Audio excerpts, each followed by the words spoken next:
Hi, I'm Ann Sorbie, And I'm Heidi Grogan. and we're the editors of the Mothering Anthology. I'm going to read from the anthology and from my poem entitled Our Lady of the Isles.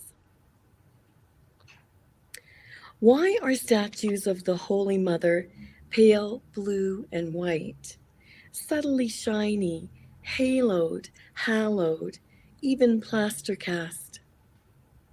Her hands in that annoying open gesture as if to say the whole world, no, universe, is welcome to come close and suckle her tapered tits.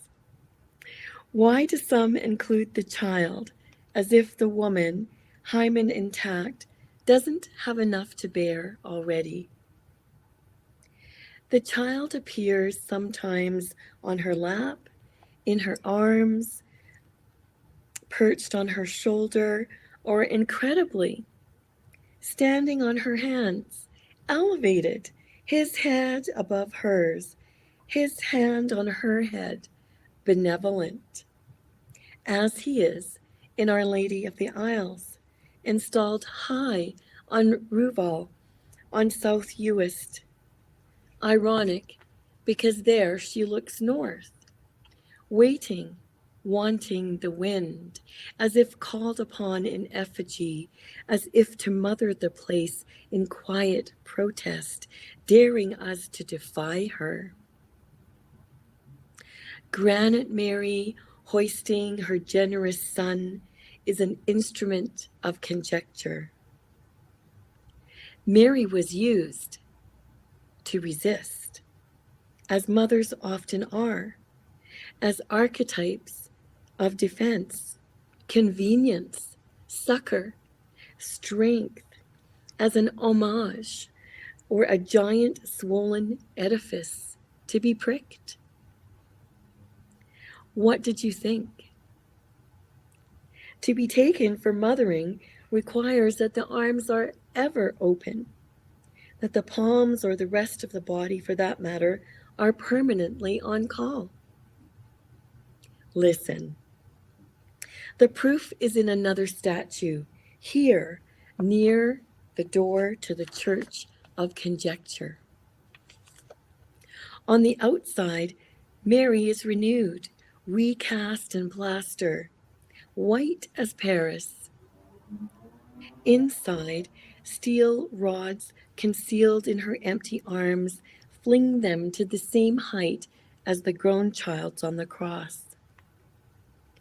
The halo perches on another that rises from the back of her neck. We only see the tip of that rod. The rest is buried, iceberg deep in her spine, unstable now after the brute force upon entering, sheared off the holy wings of the vertebrae in a circumcision of laminae. Her toes bare, curled and gripping in pain, the serpent's head bulging under her right foot. Edges of gold sandals shining at the hem of her dress. The same leaf mirrored on the rosary that corsets her waist, thin, thin as it was before the burden of the child. The gilded bead's first decade and cross pointing lazily to that deep valley. Yes, that one, the one that all men say they love best. The statue of Mary here presented is glamorous and calling. Defined by Hollywood hair, bobbed and blonde, as if the Madonna, made over as a Marilyn, perpetuates the mystery of pointed mammary, great and white and dripping, always, always from the sky.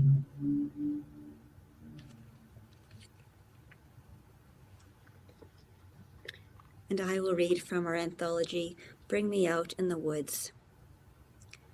Anna begged me, and I often obliged because she was only 5 and I was already 9. In the dark, when we couldn't sleep, I told her fairy tales in a whisper. All the stories began once there was. The stories always moved from danger to happiness. Stories where children were rewarded, celebrated at great feasts for being brave. Today I still crave stories where brave girls are rewarded and where the good will be celebrated. Back then in the fairy tales I told Anna, all that had been taken was returned. Those who were dead were brought back to life. Even as an adult now, I want this to be true, especially in the tales I tell myself, and always in the ones that make me ravenous, the ones that bring me to joy, that bring me out in the woods. Wolf's hunger gnaws, consuming her from the inside out, her own fine tissues in a fierce contracting, and a war against invasion of shadow. Gnaws and grinds the folds of her empty abdomen, and she winces from its twisting, from shadow and light battling there. There is a wound on Wilf's withered haunch, festering since youth and stinking like sick, a putrid infection, provoking the iron-like old blood taste when the healing won't come.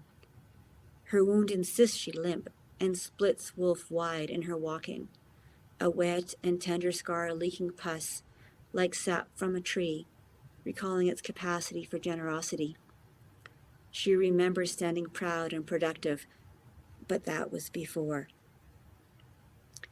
Wild Rabbit crouches flat and frail, signs of gray betraying her pelts white on snow, like low weather wisps of clouds thickening and softening in. Rabbit found clumps of faded fur in her tight burrow all winter, and she is cold. There, underground, walls and roots squeeze her space, and she breathes shallow in her own loneliness, her longing for a soul home, a barely beating desire. Wounded, hungry Wolf chases down lonely Rabbit, limp dismissed in the running, and wound seeping into matted fur. Before she can know the difference, Wolf and Rabbit jolt as one, a synchronized turning at a sound, a wail piercing the silence. Wolf's ears lie back hard, for she is able to hear the highest pitches, and Rabbit's ears pounds hard. Here around the grove of trees at the edge of the woods is woman, on all fours and groaning, guttural. Her bare feet are torn and bruised from the wood's branches. Dull hair, tangled and dirty, hides her face like a filthy curtain. She is near naked, gown half undone at the front, revealing her losses. Her body is pasty, and there is naught but a shadow where her blue-veined breasts should hang above the diamond-lit snow. Fleshy thighs ripple when she moves her knees wider. Ribs heave over her pregnant abdomen as she strains. Purple scar stripes on her chest reach for the bright red stretch marks across her belly. White cords inside red mark the force on her frame. Her pelvis opening wide, pulling skin, stretching it over her body's blossoming. Woman cries out. Wolf and Rabbit edge closer together. They pant in unison. When she heaves again over the snow, Rabbit's eyes follow Wolf's to the red splatter of birth's brilliance. They move closer. The pungent odor of the sacred presses upon their flesh. When the placenta slides from woman soft and quivering, she faints. Blood rushes away from her and onto the ground, rich and bright. Wolf devours the placenta greedily, then stops, just before the final slurp of wet red. Looks from beneath her wild, coarse eyelashes to Rabbit. Rabbit waits. No wide lenses of eyelashes to shield her sight. Hope's a raw, unfiltered hope. Wolf bristles. She sucks in her breath so hard it hurts and starts to snarl. Then nudges the still warm placenta with her soft black nose, moves its rich goodness across the wild grass, pushing through icy snow to Rabbit's pink. They eat together there in communion.